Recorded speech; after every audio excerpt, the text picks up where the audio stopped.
Trouble falling asleep, staying asleep, or just feeling fatigued throughout the day and want to improve your sleep quality? Well, you're in the same boat as 30% of the global population who also report sleep issues. And you're watching the right video, because in this one, we're talking about how to create a sleep supplement stack tailored to your specific situation based on my top 5 tier 1 sleep supplements and top 5 tier 2 sleep supplements. We're delving into the science behind all of them, who will benefit from each, as well as the dose, timing, form, and unsponsored brand recs for each one. Let's jump in.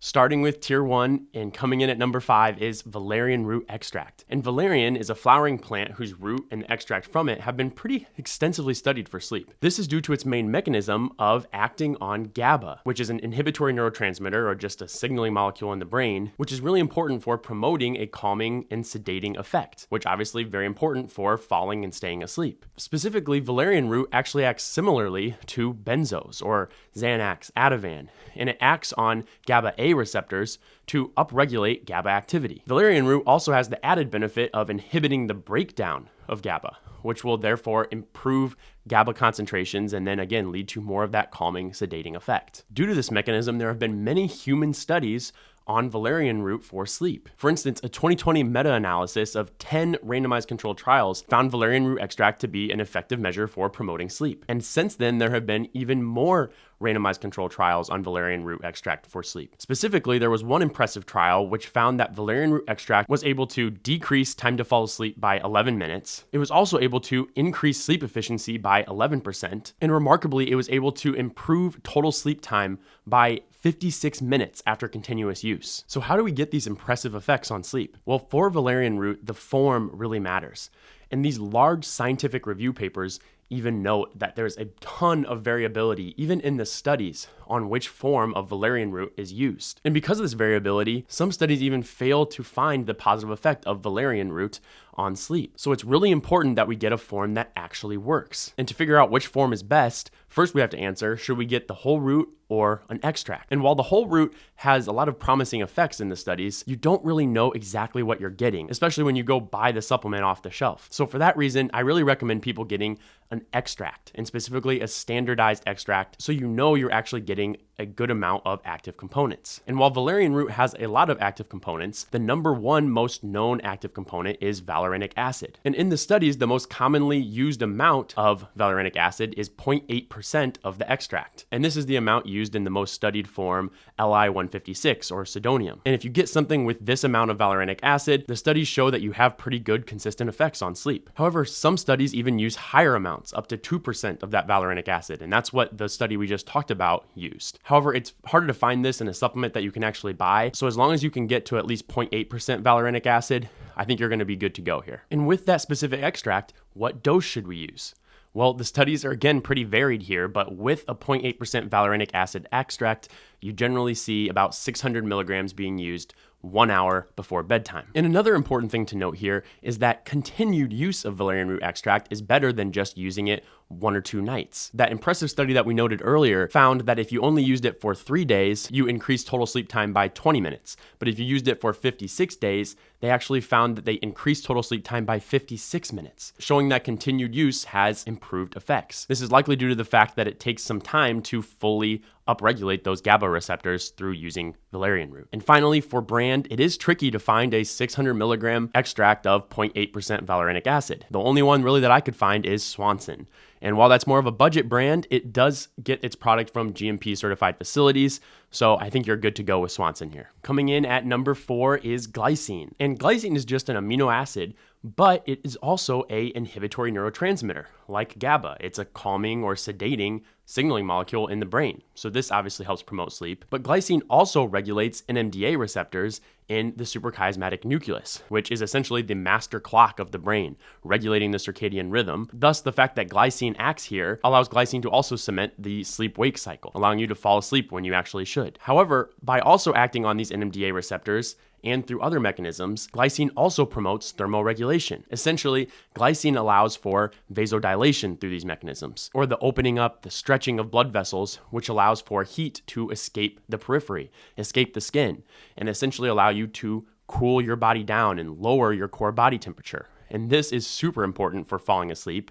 And it also signals the fact that glycine could be good for people who are hot sleepers, those having a hard time falling asleep because they feel very warm. And because of these mechanisms, there have been multiple small studies on how pre-sleep glycine both promotes sleep quality and promotes markers of energy and mental clarity the next day after having taken glycine the night before. It also, compared to placebo, was found to decrease time to fall asleep by 20 minutes. It was also found to decrease time awake in bed, and it decreased the time needed to actually get into deep sleep. And finally, in a study when sleep was restricted amongst both the glycine group and the placebo group, the group that received glycine had better scores of energy and better cognition the day after taking glycine. And for glycine, because it's just a naturally occurring amino acid that's highly bioavailable, there's no need for any fancy forms. And for the dose and timing, that's also pretty consistent among all the studies we just talked about. They all use 3 grams about 1 hour prior to bedtime. That 1 hour prior to bedtime allows for proper absorption and then for its thermoregulatory effects to actually work and allow you to cool down and then fall asleep. And for brands, there are several that work here, but I think the best blend of cost, efficacy, and quality comes from Life Extension. You can take 3 of their capsules to get to 3 grams, and it's at a great price from a pretty solid third-party tested company. Coming in at number 3 is magnesium threonate. And magnesium itself promotes sleep through a couple main mechanisms. One is through preventing excitatory neurotransmitters from activating their receptors. Specifically, it inhibits glutamate from activating NMDA receptors. And glutamate or excitatory neurotransmitters are the opposite of GABA or glycine. They promote you being awake, and if they're overrun, promote you being anxious. So by inhibiting these, magnesium promotes sleep and decreases anxiety. And then its second main mechanism is it also increases inhibitory neurotransmitters, specifically acting on those GABA-A receptors to promote GABA activity. So by both decreasing the excitatory neurotransmitters and improving the inhibitory neurotransmitters, magnesium helps promote sleep. And specifically, more times than not, magnesium has been shown in human trials to improve sleep quantity and quality. However, this effect is highly dependent on the form and dosing of magnesium, which makes sense because it's very difficult to get magnesium into the brain, and most oral forms of magnesium are not actually raising brain magnesium levels. Which this then begs the question, how do we deliver magnesium in a supplement form to actually raise brain levels? And this is where magnesium threonate was created, because mag threonate can actually improve brain levels due to its smaller size, its water solubility, and its ability to be actively transported across the blood-brain barrier. Through all of these mechanisms, there have been multiple studies demonstrating that mag threonate is able to raise brain magnesium levels or raise CSF magnesium levels. However, because magnesium threonate is a newer compound, we do have limited human trials as of yet on it. However, the trials we do have are pretty promising. One study was able to demonstrate that magnesium threonate improved cognition in older individuals, and another study was a randomized controlled trial on 80 participants looking at magnesium threonate's effect on sleep. And it found that magnesium threonate was able to improve subjective sleep scores by 36% and also improve Oura Ring data, specifically improving total sleep scores, REM sleep, and deep sleep. So because of the impressiveness of this study, as well as how many studies there are on just magnesium alone improving sleep, and because we have seen studies demonstrating magnesium threonate's ability to improve brain levels, I really do believe magnesium threonate to be a top tier sleep supplement. For dosing, the one study we have on sleep for magnesium threonate used 1 gram per day. However, the study we have for cognition used 2 grams per day, splitting up the dose 2 times throughout the day, 1 gram in the morning, 1 gram at night. So while you can definitely get away with just taking 1 gram prior to sleep, I do generally have better success for sleep with people taking 2 grams per day of magnesium threonate. And if you're using it solely for sleep purposes, I would recommend taking the entire dose 2 hours before bedtime, as this was what was done on that study on sleep for magnesium threonate. In regards to the form, you definitely want the Magtine form here. It's the trademarked form of magnesium threonate that has been studied in all of the magnesium threonate studies. And for brand, I really like Integrative Therapeutics here. It is a clinical grade quality supplement at a really great price for this magnesium threonate. Coming in at number 2 is L-Theanine. And theanine is an amino acid found in pretty great abundance in green tea. And its main mechanism on sleep is its anxiolytic properties, or its anti-anxiety properties. It gets these properties from its ability to shift predominance to more alpha waves. Alpha waves are more calming, relaxing waves compared to beta waves, which, if overdominant, can lead to anxiety. And this shift from beta waves to more alpha waves is a very important transition as you transition to fall into sleep. So based on this mechanism, if you are someone who struggles to fall asleep due to anxiety, theanine could be a great option for you. However, its mechanisms on sleep don't stop there, because it also has mechanisms that promote sleep maintenance, or the ability to stay asleep, not just fall asleep. Specifically, theanine also helps regulate neurotransmitters in the brain, such as improving GABA, as well as serotonin and dopamine signaling. And all of this also promotes staying asleep. And finally, theanine also has the ability to regulate cortisol levels, or that stress hormone. And this is also super important for both sleep onset and sleep maintenance. And due to all of these mechanisms as a whole, theanine has been studied multiple times for sleep in humans. Specifically, one study, for instance, noted that theanine was able to improve objective markers of sleep quality by 15% and also improve sleep onset scores by 25%. And very impressively, there have been multiple studies backing up this ability of theanine to improve sleep quality. And also impressively, in a randomized controlled trial in which individuals were given just caffeine or caffeine and theanine, the group that was also given theanine was able to inhibit the negative effects of caffeine on their sleep quality. So if you're someone who enjoys that afternoon cup of coffee, theanine might be a great option for you to inhibit that cup of coffee worsening your sleep. For dose and timing, the studies are all pretty consistent and all use 200 milligrams 1 hour prior to bedtime. So while you can take more throughout the day for its anti-anxiety properties or take it throughout the day to blunt the negative effects of caffeine, for sleep alone, taking it 200 milligrams 1 hour prior to bedtime is probably sufficient. And for the form, the first thing to talk about is L-Theanine versus D-Theanine. These are isomers of each other, essentially just mirror images, but L-Theanine is naturally occurring, often in green tea, and D-Theanine is not naturally occurring and is not known to have any of the positive effects that L-Theanine does. So you really want something that is as much L-Theanine as possible, because it is possible that the D-Theanine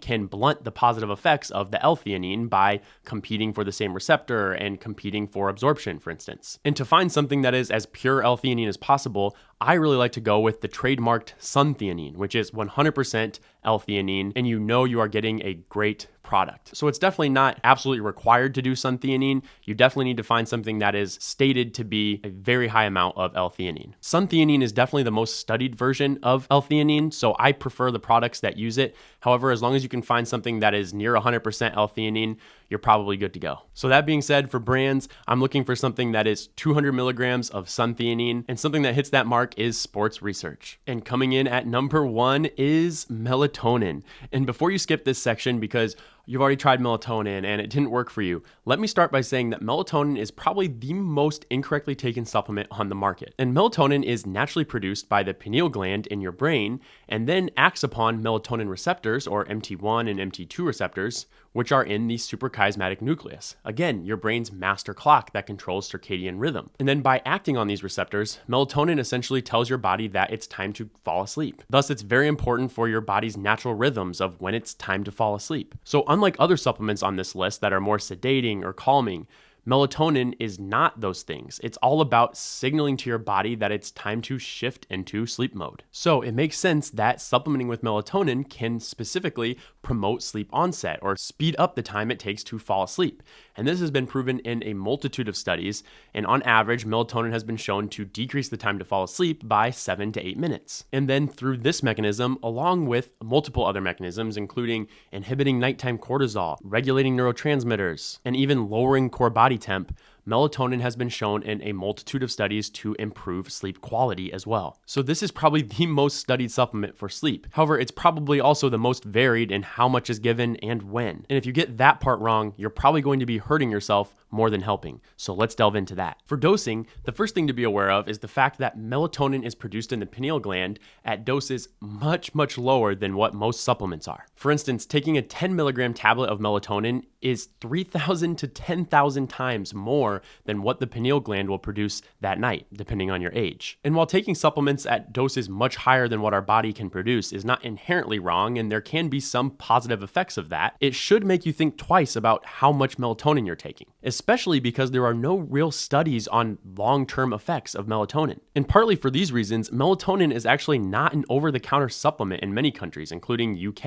and in Europe. And there it's actually a drug. After all, melatonin is a hormone which affects other hormone cascades and also affects dopamine and serotonin regulation. So while we don't have good data on long-term effects yet, you could speculate that taking a ton of melatonin over a long period of time could dysregulate your dopamine and serotonin regulation and lead to mood instability, for instance. And by taking these super physiologic doses of melatonin, you would also potentially have the ability to dysregulate your circadian rhythm, or this could also lead to prolonged grogginess and just tiredness, fatigue the next day due to the prolonged effects of these super high doses of melatonin. So how do we avoid these theoretical risks while also getting the positive sleep promoting effects of melatonin? Well, the optimal dose of melatonin is not really agreed upon by clinicians or researchers yet, but we do have enough studies to point us in the right direction. And the first thing that is agreed upon is that we should use the smallest dose possible to get an effect to hopefully inhibit getting into that super physiologic dosing. And there are many studies noting a positive effect at as low as 0.3 to 0.5 milligrams of melatonin. And other studies also demonstrate that 0.5 milligrams of melatonin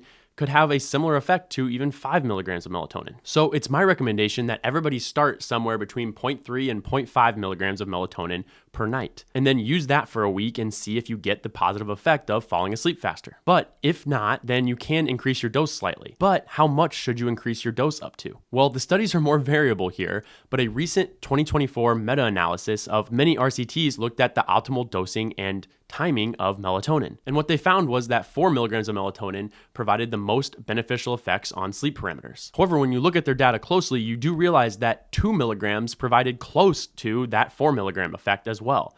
And at that 2 milligram dose, you're going to be much closer to physiologic range than the 4 milligrams. So with this data in mind, I would say there is absolutely no reason to ever be taking more than 4 milligrams of melatonin per night if you're taking it for sleep, as you're not getting any additional effect past this point, and you're just increasing the theoretical risks that we talked about earlier. But me, truthfully, I would really stop at 2 milligrams. You're going to be seeing most of the effect anyways at this point, and getting much higher than this is getting even further out of the physiologic range and increasing the risk that we talked about earlier. So if you get past 2 milligrams and you're really not still seeing an effect, I would just skip this one and move to a different supplement. But when should you take this melatonin for max effect? Well, the traditional advice is 1 hour prior to bedtime.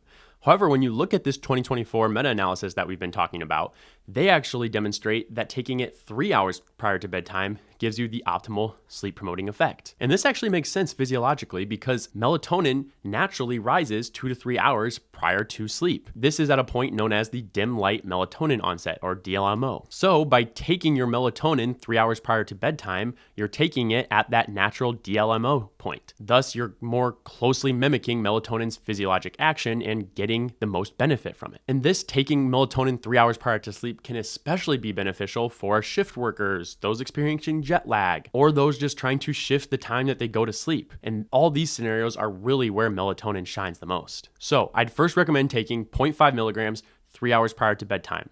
And then if you can't handle this because you get too drowsy, you can shift it to 2 hours or even 1 hour if you have to. And then again, start increasing the dose up to 2 milligrams if you need to. When it comes to form, the main decision to make is between immediate and extended release. And unfortunately, we don't have many studies comparing the two, but if you're trying to take melatonin in the most physiologic way possible, like we've been discussing, and you're using it for sleep onset and timing, as you should, then the immediate release is the way to go. The immediate release has much less likelihood of extending melatonin's effect into waking hours, so you're going to be less groggy because of this, and it's just more similar to how melatonin naturally works in the body. And you may hear people say that taking the extended release is better for maintaining sleep. And while that might be true, that's not the intended use of melatonin, and it predisposes you for the risks that we talked about earlier. If you're having trouble staying asleep, I would recommend one of the other tier 1 supplements instead of melatonin. I would really use melatonin for that sleep onset purpose, in which case getting that immediate release form is your way to go. In regards to brands, I always think that getting a high quality brand is super important, but for melatonin, it is even more important. It's one of the most commonly mislabeled supplements, and studies have proven this time and time again, with one study even demonstrating that melatonin products can be up to 478% off of what they say you're getting. So you might be taking what you think to be a 1 milligram tablet, and it's actually either 5 milligrams or 0.2 milligrams. You just don't really know. So for that reason, I go for a clinical grade quality melatonin here, specifically looking at pure encapsulations as my favorite. They have a 0.5 milligram tablet, so you can work your way up in dosing as we've talked about. So that's tier 1. And before we quickly cover tier 2, it's worth noting that all of these tier 1 supplements can be taken together and added in one by one until you get the desired effect, because all of them actually have different main mechanisms of action. While they have some overlap, they all are specialized at different things. Valerian root, for instance, has the main mechanism of acting on GABA receptors and is great for those feeling more tense at bedtime. Glycine works mainly by lowering body temperature and regulating NMDA receptors, so is great for those hot sleepers. Magnesium threonate works by raising magnesium levels in the brain, which works on multiple pathways, but chiefly of which is regulating glutamate and NMDA receptors, and this one is really great for those who are also looking for cognitive improvement. Theanine, on the other hand, works by increasing alpha waves and inhibiting stress response, so is great for those experiencing anxiety at bedtime. And then finally, melatonin works on your circadian rhythm, so is great for those trying to shift their bedtime or really work on sleep onset. However, what if you take all of these and you still need more help sleeping? Or what if you're looking at a combo sleep supplement that has a bunch of ingredients in it and you want to know, are those ingredients actually helpful? Well, for that's why we're delving more quickly into tier 2 supplements. And we're going to be more brief here because these ones have less data than the tier 1, but I've still found them to be beneficial more times than not in clinical practice. So let's jump in. Coming in at number 5 for tier 2 is Magnolia bark extract. And this is an extract from Magnolia tree, which is native to China. And the extract has 2 known main active components: Hanakyle and Magnolol. And these active components have multiple mechanisms as how they can work on sleep, but the main mechanism is actually similar to valerian root or similar to benzos, where it acts on those GABA A receptors. So I wouldn't really take valerian root and magnolia bark together. I would instead choose something of a different mechanism if you started with one. Unfortunately, we don't really have a lot of human trials on this one, which is why it's my last tier 2 supplement, but the model data is super promising on magnolia bark extract promoting sleep quality. And I've also seen pretty good results on this one in clinical practice, which is why I included it in this list. However, because of that lack of human data, the dose, form, and timing are pretty tricky to determine. So what I did was use the human equivalent dosing from the mice studies and came up with about 80 milligrams per day, 1 hour prior to bedtime, of the active components, Hanakyle and Magnolol. And while there are many supplements using doses of the active components that are much larger than this, and most studies generally think that Hanakyle and Magnolol are very safe, there are a couple studies that demonstrate some liver toxicity with these herbs. So because of this, I like to stay close to that human equivalent dosing of the mouse studies that we talked about. So about 80 milligrams combined of the active components. So while you could go up a little bit higher than this, I would recommend getting regular lab work, specifically liver function tests, in order to make sure you're not promoting any liver toxicity by taking something like this long term. And then for the form, you need to get a standardization of the extract that allows you to get 80 milligrams of those active components. So for instance, if you had an extract that was 80% Hanakyle and Magnolol combined, then you would need a 100 milligram dose of that specific extract. And with that, then, my brand recommendation for this is Nootropics. It's a great third-party tested supplement company with GMP certified product, and they have a 200 milligram tablet that is 80% Hanakyle and Magnolol. So truthfully, again, what I recommend here is halving this tablet, seeing if you get an effect and staying there if you can. If you have to up to the full tablet, I think that's okay. Just make sure you check your liver function tests like we mentioned. Coming in at number 4 is lemon balm extract. And lemon balm extract and its most known active component, rosmarinic acid, have the ability to inhibit GABA T. And GABA T is what actually breaks down GABA. So by inhibiting it, you essentially raise GABA concentrations and then promote more calming, sedating effect, which leads to more sleep. Through this mechanism, lemon balm extract has been shown to decrease insomnia scores by 30%. And in another study, it was demonstrated to completely resolve insomnia symptoms in 85% of people that took it. But how do we get these pretty impressive effects? Well, as with any herbal therapy, the form and the specific standardized extract really matters. For this one, the studies we just mentioned used something called sericose. And sericose is 7% of that main active component, rosmarinic acid.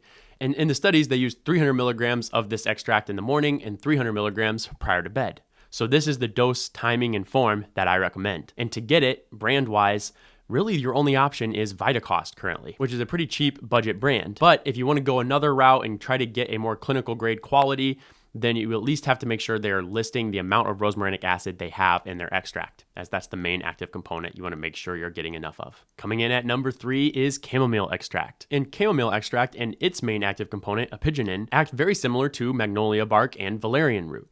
They act at those GABA A receptors similar to benzos to, again, promote that calming, sedating effect. And there are a decent amount of human studies on chamomile extract and its ability to promote sleep quality. Specifically, there are multiple studies that demonstrate chamomile extract's ability to decrease the amount of times that you wake up in the middle of the night. Unfortunately, the studies are not very consistent in the standardization of chamomile extract that's used.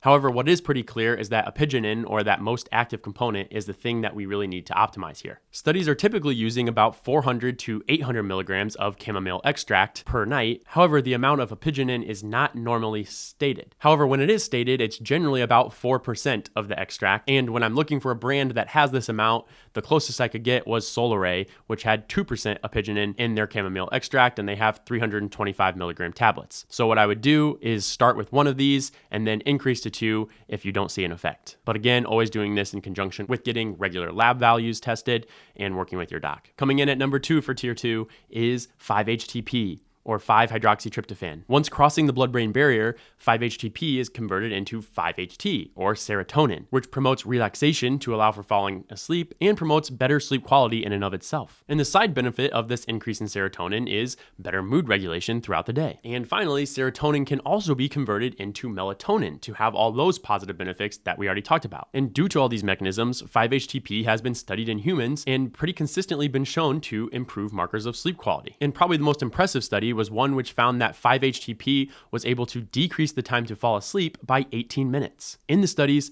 5-HTP is used 100 milligrams 1 hour prior to bedtime. And for a brand here, I really like Thorne. Obviously, it's a clinical grade quality brand. And for this one, its price is not as relatively high compared to other brands, so I think it's worth the cost here. And coming in at number 1 for tier 2 is Ashwaghanda.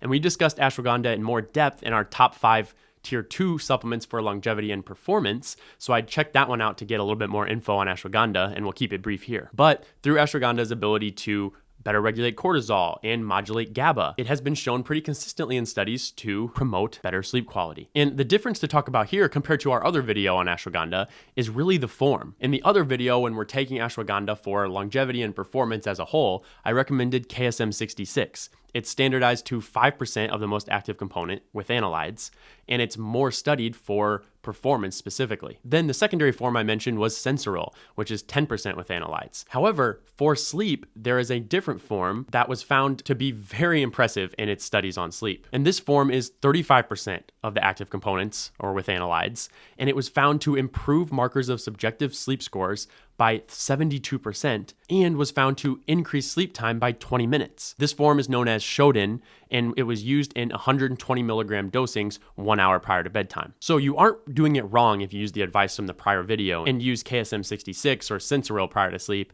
But if you're really just using it for sleep, I would go with the Shodan form, and I would use 120 milligrams 1 hour prior to bedtime. And the brand I like is the same as the other video. I really do like nootropics here. So that is tier 2. And again, I would use all of tier 1 before delving into tier 2, just because tier 2 has way less human studies than do all the tier 1 supplements that we mentioned. And the other caution is to really look into the mechanisms that we just talked about. You don't want to be taking all GABA promoting supplements, as this could cause too much sedation, for instance. And hopefully this tier 2 list also helps when you're looking at combo supplements that just have a bunch of ingredients listed.